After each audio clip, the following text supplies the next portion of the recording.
This week's Grimm Fairy Tales. The Master Thief.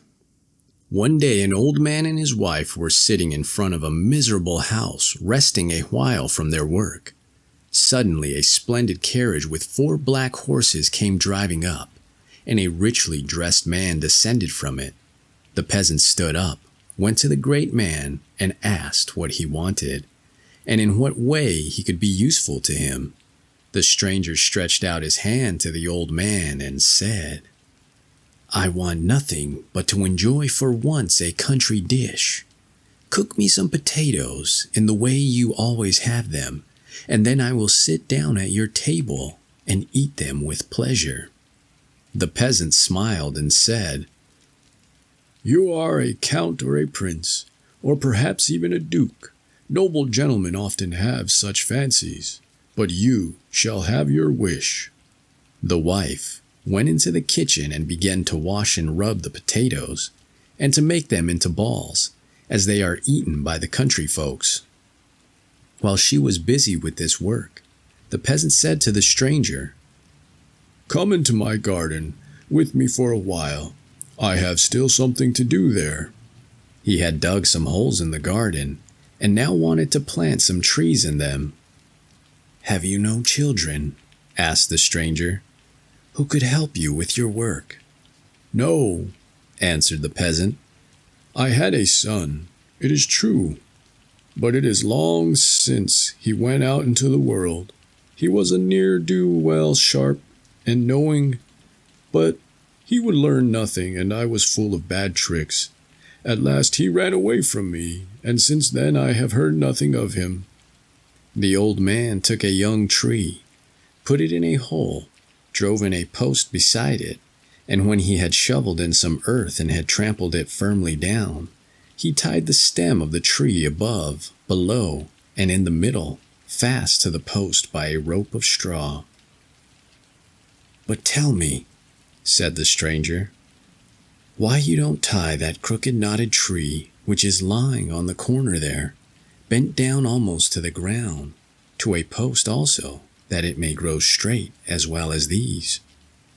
The old man smiled and said, "Sir, you speak according to your knowledge. It is easy to see that you are not familiar with gardening. That tree there is old and misshapen. No one can make it straight now. Trees must be trained while they are young." "That is how it was with your son," said the stranger. "If you had trained him while he was still young, he would not have run away. Now he too must have grown hard and misshapen." "Truly, it is a long time since he went away," replied the old man. "He must have changed." "Would you know him again if he were to come to you?" asked the stranger. "Hardly by his face," replied the peasant. "But he has a mark about him, a birthmark on his shoulder that looks like a bean." When he had said that, the stranger pulled off his coat, bared his shoulder, and showed the peasant the bean. "Good God!" cried the old man. "Thou art really my son!" And love for his child stirred in his heart. "But," he added, "how canst thou be my son? Thou hast become a great lord and livest in wealth and luxury. How hast thou contrived to do that?" "Ah, father," answered the son, "the young tree was bound to no post and has grown crooked. Now it is too old. It will never be straight again. How have I got all that? I have become a thief, but do not be alarmed. I am a master thief. For me there are neither locks nor bolts. Whatsoever I desire is mine. Do not imagine that I steal like a common thief. I only take some of the superfluity of the rich. Poor people are safe. I would rather give to them than take anything from them. It is the same with anything which I can have without trouble. Cunning and dexterity. I never touch it." "Alas, my son," said the father, "it still does not please me. A thief is still a thief. I tell thee, it will end badly." He took him to his mother, And when she heard that was her son, she wept for joy. But when he told her that he had become a master thief, 2 streams flowed down over her face. At length she said, "Even if he has become a thief, he is still my son, and my eyes have beheld him once more." They sat down to table, and once again he ate with his parents the wretched food which he had not eaten for so long. The father said, "If our lord, the Count, up there in the castle learns who thou art, and what trade thou followest, he will not take thee in his arms and cradle thee in them as he did when he held thee at the front, but will cause thee to swing from a halter." "Be easy, father. He will do me no harm, for I understand my trade. I will go to him myself this very day." When evening drew near, the master thief seated himself in his carriage and drove to the castle. The Count received him civilly, for he took him for a distinguished man. When, however, the stranger made himself known, the Count turned pale and was quite silent for some time. At length he said, "Thou art my godson, and on that account mercy shall take the place of justice, and I will deal leniently with thee. Since thou pridest thyself on being a master thief, I will put thy art to the proof. But if thou dost not stand the test, thou must marry the rope-maker's daughter, and the croaking of the raven must be thy music on the occasion." "Lord Count," answered the master thief, "think of 3 things as difficult as you like, and if I do not perform your tasks, do with me what you will." The Count reflected for some minutes, and then said, "Well, then in the first place, thou shalt steal the horse I keep for my own riding, out of the stable. In the next, thou shalt steal the sheet from beneath the bodies of my wife and myself when we are asleep, without our observing it, and the wedding ring of my wife as well. Thirdly and lastly, thou shalt steal away out of the church, the parson and clerk. Mark what I am saying, for thy life depends on it." The master thief went to the nearest town. There he bought the clothes of an old peasant woman and put them on.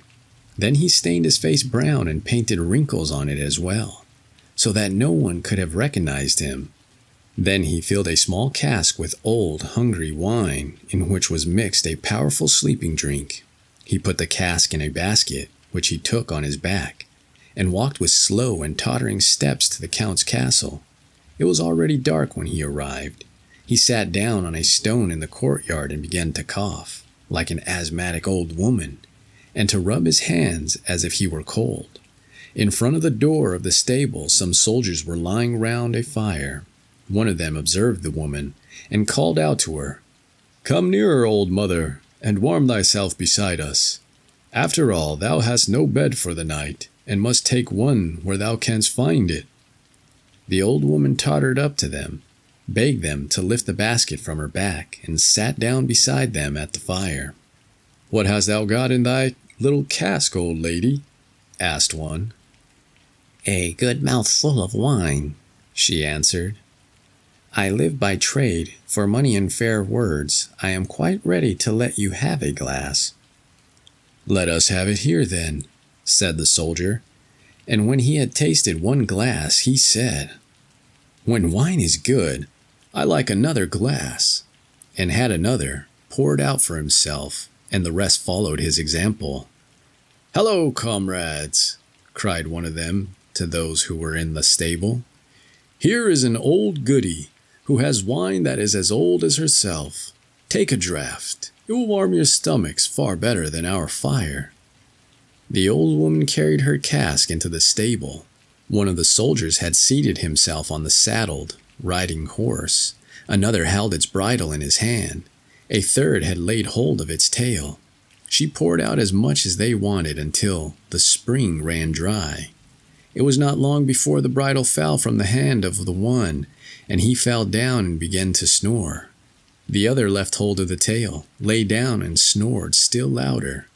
The one who was sitting on the saddle did remain sitting, but bent his head almost down to the horse's neck, and slept in blue with his mouth like the bellows of a forge.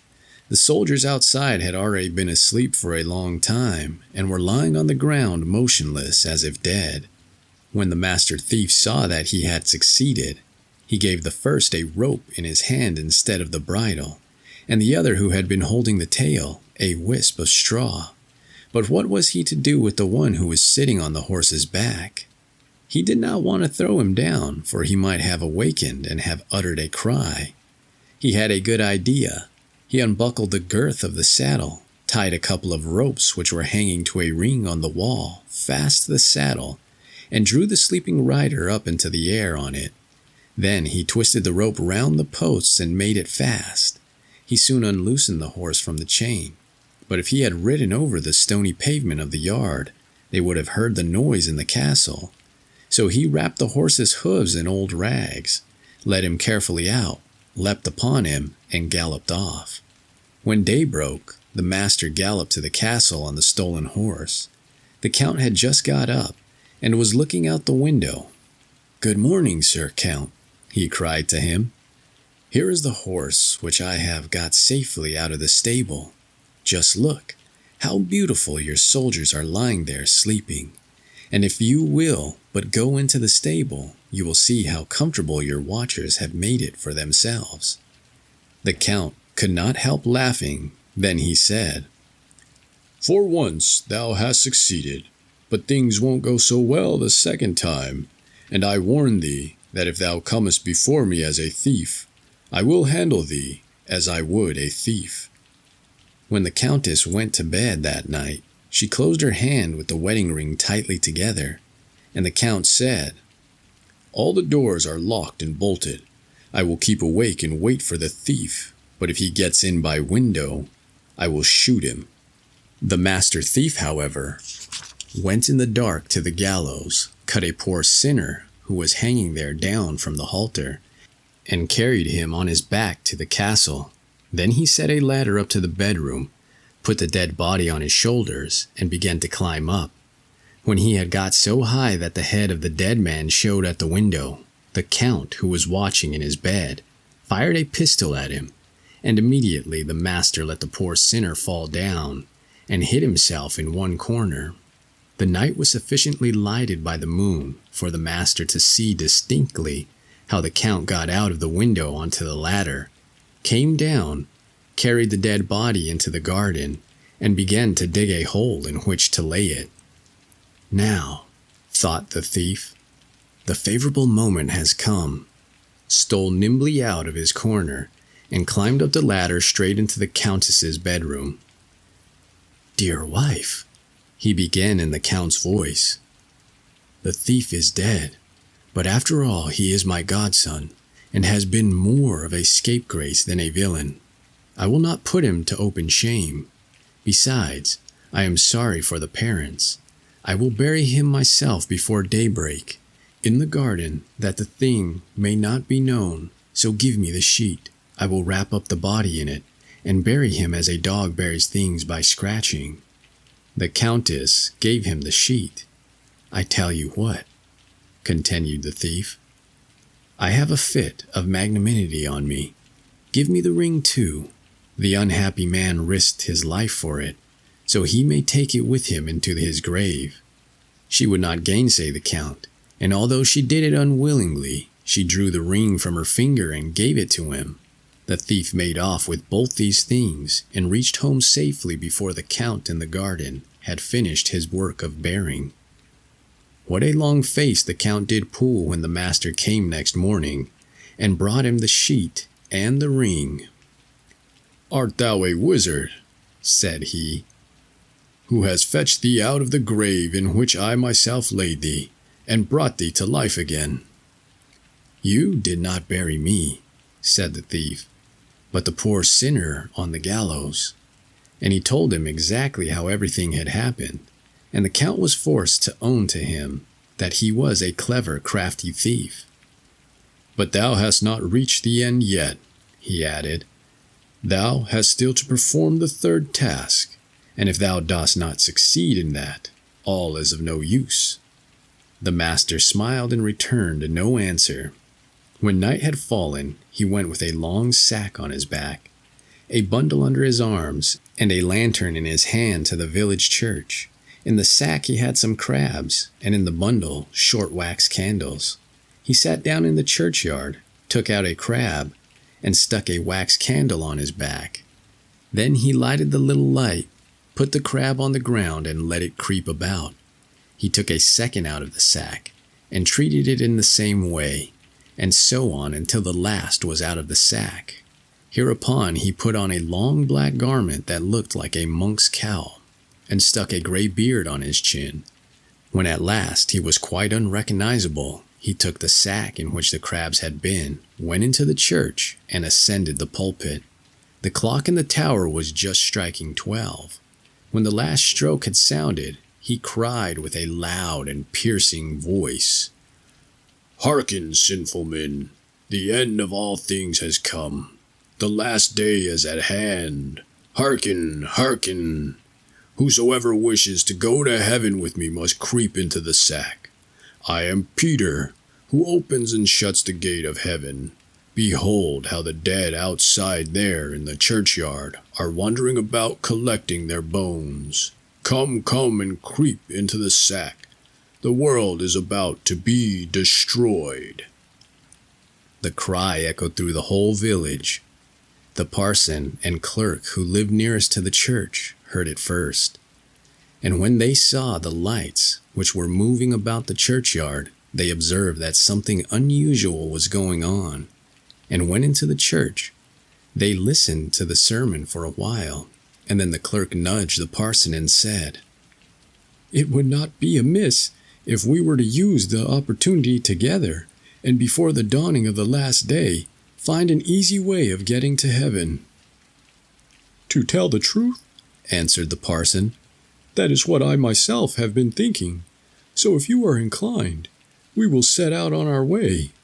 "Yes," answered the clerk. "But you, the pastor, have the precedence. I will follow." So the parson went first, and ascended the pulpit where the master opened his sack. The parson crept in first, and then the clerk. The master immediately tied up the sack tightly, seized it by the middle, and dragged it down the pulpit steps. And whenever the heads of the two fools bumped against the steps, he cried, "We are going over the mountains." Then he drew them through the village in the same way, and when they were passing through puddles, he cried, "Now, we are going through wet clouds." And when at last he was dragging them up the steps of the castle, he cried, "Now, we are on the steps of heaven and will soon be in the outer court." When he had got to the top, he pushed the sack into the pigeon house, and when the pigeons fluttered about, he said, "Hark! How glad the angels are, and how they are flapping their wings." Then he bolted the door upon them and went away. Next morning, he went to the count and told him that he performed the third task also, and had carried the parson and clerk out of the church. "Where hast thou left them?" asked the Lord. "They are lying upstairs in a sack in the pigeon house, and imagine that they are in heaven." The count went up himself, and convinced himself that the master had told the truth. When he had delivered the parson and clerk from their captivity, he said, "Thou art an arch-thief, and hast won thy wager. For once thou escapest with a whole skin. But see that thou leavest my land, for if ever thou settest foot on it again, thou mayest count on thy elevation to the gallows." The arch-thief took leave of his parents once more and went forth into the wide world, and no one has ever heard of him since.